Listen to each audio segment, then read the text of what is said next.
ನಮಸ್ಕಾರ ವೀಕ್ಷಕರೇ, ರಾಧಕ್ಕ ಪಂಚಾಯಿತಿ ವಿಶೇಷ ಕಾರ್ಯಕ್ರಮಕ್ಕೆ ಸ್ವಾಗತ. ನಾನು ರಾಧಾ ಹಿರೇಗೌಡರ್. ದೇಶ ಮತ್ತು ರಾಜ್ಯದ ಪ್ರಚಲಿತ ವಿದ್ಯಮಾನಗಳು ಮತ್ತು ವಿಚಾರಗಳ ಬಗ್ಗೆ ನೀವು ನಿಮ್ಮ ಗ್ರಾಮಗಳಲ್ಲಿ ಪಂಚಾಯಿತಿ ಕಟ್ಟೆಗಳಲ್ಲಿ ಚರ್ಚೆ ಮಾಡೋದು ಸರ್ವೇ ಸಾಮಾನ್ಯ.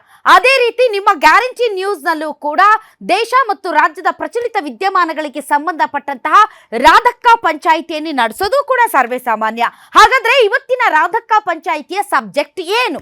ತಮಗೆ ಗೊತ್ತಿರುವ ಹಾಗೆ ರಾಜ್ಯದಲ್ಲಿ ಕುರ್ಚಿ ಕಿತ್ತಾಟ ಯಾವ ರೀತಿ ನಡೀತಾ ಇದೆ ಅನ್ನೋದು ತಮ್ಗೆಲ್ರಿಗೂ ಕೂಡ ಗೊತ್ತಿದೆ.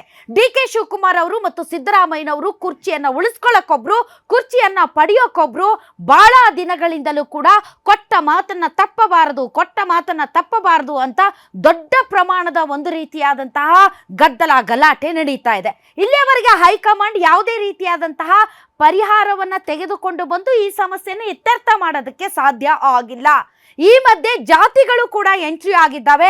ಯಾವುದೇ ಕಾರಣಕ್ಕೂ ಅಹಿಂದ ನಾಯಕನನ್ನ ಡಿಸ್ಟರ್ಬ್ ಮಾಡಬಾರ್ದು. ಯಾಕೆ ಅಂತಂದ್ರೆ ಕಾಂಗ್ರೆಸ್ ಇವತ್ತು ಅಧಿಕಾರಕ್ಕೆ ಬರೋದಕ್ಕೆ ಕಾರಣ ಅಹಿಂದ ಮತಗಳು. ಹೀಗಾಗಿ ಅಹಿಂದ ನಾಯಕನಾದಂತ ಸಿದ್ದರಾಮಯ್ಯನವ್ರನ್ನ ಏನಾದ್ರೂ ಕೆಳಗಡೆ ಇಳಿಸಿದರೆ ಮುಂದಿನ ದಿನಗಳಲ್ಲಿ ಕಾಂಗ್ರೆಸ್ ಪಕ್ಷಕ್ಕೆ ಉಳಿಗಾಲ ಇಲ್ಲ ಅಂತ ಕೆಲವು ಸಂಘಟನೆಗಳು, ಅದರಲ್ಲೂ ಕೂಡ ಕುರುಬ ಸಂಘಟನೆಗಳು ಮತ್ತು ಅಹಿಂದ ಸಂಘಟನೆಗಳು ಸಿದ್ದರಾಮಯ್ಯನವರ ಪರವಾಗಿ, ಇಲ್ಲ ಒಕ್ಕಲಿಗರನ್ನ ಕಾಲಕ್ಕೆ ತಕ್ಕಂತೆ ತಾವು ಕಡೆಗಣಿಸ್ತಾ ಇದ್ದೀರಾ, ಈ ಬಾರಿ ಒಕ್ಕಲಿಗರು ತಮ್ಮ ಕೈ ಹಿಡಿದಿದ್ದಾರೆ, ಒಕ್ಕಲಿಗರು ತಮ್ಮಿಂದ ದೂರ ಹೋಗಿದ್ರು, ಬಿಕಾಸ್ ಆಫ್ ಡಿ.ಕೆ. ಶಿವಕುಮಾರ್ ಈಗ ಒಕ್ಕಲಿಗರು ಕಾಂಗ್ರೆಸ್ ಕೈ ಹಿಡಿದಿದ್ದಾರೆ. ಹೀಗಾಗಿ ಒಕ್ಕಲಿಗರಿಗೆ ಕೊಟ್ಟ ಮಾತಿನಂತೆ ಆ ಸಮುದಾಯದ ನಾಯಕನನ್ನ ಮುಖ್ಯಮಂತ್ರಿ ಮಾಡಲೇಬೇಕು ಅಂತ ಒಕ್ಕಲಿಗ ಸಂಘಟನೆಗಳು, ಸ್ವಾಮೀಜಿಗಳು ಈಗ ಮುಂದೆ ಬಂದು ಡಿ.ಕೆ. ಶಿವಕುಮಾರ್ ಅವ್ರ ಪರವಾಗಿ ವಾದ ಮಾಡ್ತಾ ಇದ್ದಾರೆ. ಈ ಮಧ್ಯೆ ಅಲ್ಲಲ್ಲಿ ಸಣ್ಣದಾಗಿ ಕ್ಷೀಣವಾಗಿ ದಲಿತ ಸಿಎಂ ವಿಚಾರ ಕೂಡ ಮುನ್ನೆಲೆಗೆ ಬರ್ತಾ ಇದೆ.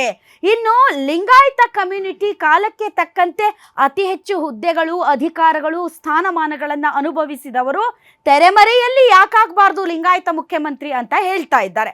ಹಾಗಾದ್ರೆ ಇವತ್ತಿನ ರಾಧಕ್ಕ ಪಂಚಾಯಿತಿಯಲ್ಲಿ ನಾವು ಕುರ್ಚಿ ಕಿತ್ತಾಟದ ನಡುವೆ ಜಾತಿ ಪಾಲಿಟಿಕ್ಸ್ ಹೇಗಿದೆ ಅನ್ನೋದ್ರ ಬಗ್ಗೆ ಚರ್ಚೆ ಮಾಡ್ತೀವಿ. ರಾಧಕ್ಕ ಪಂಚಾಯಿತಿಯಲ್ಲಿ ವೀಕ್ಷಕರೇ ತಮ್ಮ ಪರವಾಗಿ ಅಂದ್ರೆ ವೀಕ್ಷಕರ ಪರವಾಗಿ ಅಭಿಪ್ರಾಯವನ್ನ ಮಂಡಿಸೋದಕ್ಕೆ ಸಾಕಷ್ಟು ಜನ ಆಡಿಯನ್ಸ್ ಕೂಡ ನಮ್ಮ ಸ್ಟುಡಿಯೋದಲ್ಲಿದ್ದಾರೆ. ಬನ್ನಿ ಅವ್ರನ್ನ ವೆಲ್ಕಮ್ ಮಾಡೋಣ. ತಮ್ಮೆಲ್ಲರಿಗೂ ಕೂಡ ರಾಧಕ್ಕ ಪಂಚಾಯಿತಿ ವಿಶೇಷ ಕಾರ್ಯಕ್ರಮಕ್ಕೆ ಸ್ವಾಗತ. All right, okay. ಇನ್ನು ಈ ಕಾರ್ಯಕ್ರಮದಲ್ಲಿ ತಮ್ಮ ಸಮುದಾಯಗಳ ಪರವಾಗಿ ಸ್ಟ್ರಾಂಗ್ ಆಗಿ ವಾದವನ್ನ ಮಂಡನೆ ಮಾಡೋದಕ್ಕೆ ನಾಯಕರುಗಳಿದ್ದಾರೆ. ಬನ್ನಿ ಅವ್ರನ್ನ ವೆಲ್ಕಮ್ ಮಾಡೋಣ. ನಮ್ಮೊಂದಿಗೆ ಇದ್ದಾರೆ ಅಹಿಂದ ಮುಖಂಡರಾದಂತಹ ಶಶಿಕುಮಾರ್ ಅವರು. ಸರ್, ತಮಗೆ ವಿಶೇಷ ಕಾರ್ಯಕ್ರಮಕ್ಕೆ ಸ್ವಾಗತ. ಇನ್ನು ಒಕ್ಕಲಿಗ ಯುವ ಬ್ರಿಗೇಡ್ನ ಅಧ್ಯಕ್ಷರಾದಂತಹ ನಂಜೇಗೌಡರು ನಮ್ಮೊಂದಿಗಿದ್ದಾರೆ. ನಂಜೇಗೌಡ್ರೆ, ತಮಗೂ ಕೂಡ ಸ್ವಾಗತ. ಇನ್ನು ಭಾರತೀಯ ಪರಿವರ್ತನಾ ಸಂಘದಿಂದ ಹರಿರಾಮ್ ಅವರು ನಮ್ಮೊಂದಿಗೆ ಜಾಯ್ನ್ ಆಗಿದ್ದಾರೆ. ಹರಿರಾಮ್ ಅವರೇ, ತಮಗೂ ಕೂಡ ಸ್ವಾಗತ. ಇನ್ನು ವೀರಶೈವ ಲಿಂಗಾಯತ ಮುಖಂಡರಾದಂತಹ ವಾಗೀಶ್ ಪ್ರಸಾದ್ ಜಾಯ್ನ್ ಆಗಿದ್ದಾರೆ.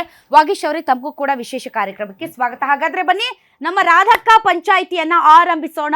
ಈ ಕಾರ್ಯಕ್ರಮವನ್ನ ನಾನು ನಂಜೇಗೌಡರಿಂದ ಆರಂಭಿಸೋದಕ್ಕೆ ಇಷ್ಟಪಡ್ತೀನಿ. ಯಾಕೆ ಅಂದ್ರೆ ಈಗ ತುಂಬಾನೇ ಸುದ್ದಿಯಲ್ಲಿರೋದು ಒಕ್ಕಲಿಗ ಕಮ್ಯುನಿಟಿ. ಯಾಕೆ ಅಂತಂದ್ರೆ ಒಕ್ಕಲಿಗ ನಾಯಕರಾದಂಥ ಡಿ.ಕೆ. ಶಿವಕುಮಾರ್ ಅವರು ಶತಾಯ ಗತಾಯ ಮುಖ್ಯಮಂತ್ರಿ ಆಗಬೇಕು ಅಂತ ಮಾಡ್ತಾ ಇರುವಂತಹ ಹೋರಾಟ ಇದೆ ಅಲ್ಲ, ಅದಕ್ಕೆ ಒಕ್ಕಲಿಗ ಸಮುದಾಯ ಮೊದಲಿಗೆ ಹೊರಗಡೆ ಬಂದು ಎಸ್, ನಮ್ಮ ನಾಯಕರು ಮುಖ್ಯಮಂತ್ರಿ ಆಗಬೇಕು ಅಂತ ವಾದ ಮಂಡನೆಯನ್ನ ಮಾಡ್ತಾ ಇದ್ದಾರೆ. ನಂಜೇಗೌಡ್ರೆ, ಕೊಟ್ಟ ಮಾತಿನಂತೆ ನಡೆಯಬೇಕು ಅನ್ನೋದು ಡಿ.ಕೆ. ಶಿವಕುಮಾರ್ ಅವ್ರ ಮಾತು. ಸಿದ್ದರಾಮಯ್ಯನವರ ಮಾತಿಗೆ ಬೆಲೆ ಯಾವಾಗಿರುತ್ತೆ ಅಂದ್ರೆ ಜನರ ಜೀವನ ಸುಧಾರಣೆ ಆದ್ರೆ ಮಾತ್ರ, ಇಲ್ಲಿದ್ರೆ ಆ ಮಾತಿಗೆ ಬೆಲೆ ಇಲ್ಲ ಅಂತ ಹೇಳ್ತಾ ಇದ್ದಾರೆ. ಆದ್ರೆ ಈ ಮಾತು ಆಗಿದ್ಯಾ ಆಗಿಲ್ವಾ ಅನ್ನೋದ್ರ ಬಗ್ಗೆ ಯಾರಿಗೂ ಕ್ಲಾರಿಟಿ ಇಲ್ಲ. ಹೀಗಾಗಿ ಮಾತಿನ ಮೇಲೆ ಅಧಿಕಾರ, ಮಾತಿನ ಮೇಲೆ ಮುಖ್ಯಮಂತ್ರಿ ಸ್ಥಾನ, ಏನ್ ಹೇಳ್ತೀರಿ? ಫಸ್ಟ್ ಆಫ್ ಆಲ್ ನೀವೇ ಹೇಳಿದ್ರಿ ಮಾತಿನ ಮೇಲೆ ನಡಿಬೇಕು ಅಂತ ಹೇಳಿ. ಸಿದ್ದರಾಮಯ್ಯನವರು ಮುಖ್ಯಮಂತ್ರಿ, ನಾನು ಹೇಳಿಲ್ಲಪ್ಪ, ಡಿ.ಕೆ. ಶಿವಕುಮಾರ್ ಅವ್ರು ಹೇಳಿದ್ದು. ಮುಖ್ಯಮಂತ್ರಿ ಆಗ್ಬೇಕಾದಾಗ ಇದೇ ಸಿದ್ದರಾಮಯ್ಯನವರು ಪ್ರಮಾಣ ಮಾಡಿ ಅವ್ರ ತಲೆ ಮೇಲೆ ಕೈ ಇಟ್ಟು, ಅಲ್ಲ ನೀವೇನ್ ನೋಡಿದ್ರಾ? ನೋಡಿ, ಸಾಕ್ಷಿಗಳಿದ್ದಾವೆ. ಒಕ್ಕಲಿಗ ಸಮುದಾಯ ನಿಮ್ಮ ಮಾಧ್ಯಮದವ್ರ ಸಾಕ್ಷಿ ಇದ್ದಾರೆ, ರಾಹುಲ್ ಗಾಂಧಿ ಸಾಕ್ಷಿ ಇದ್ದಾರೆ, ಸೋನಿಯಾ ಗಾಂಧಿ ಸಾಕ್ಷಿ ಇದ್ದಾರೆ, ಮಲ್ಲಿಕಾರ್ಜುನ್ ಖರ್ಗೆ ಸಾಕ್ಷಿ ಇದ್ದಾರೆ.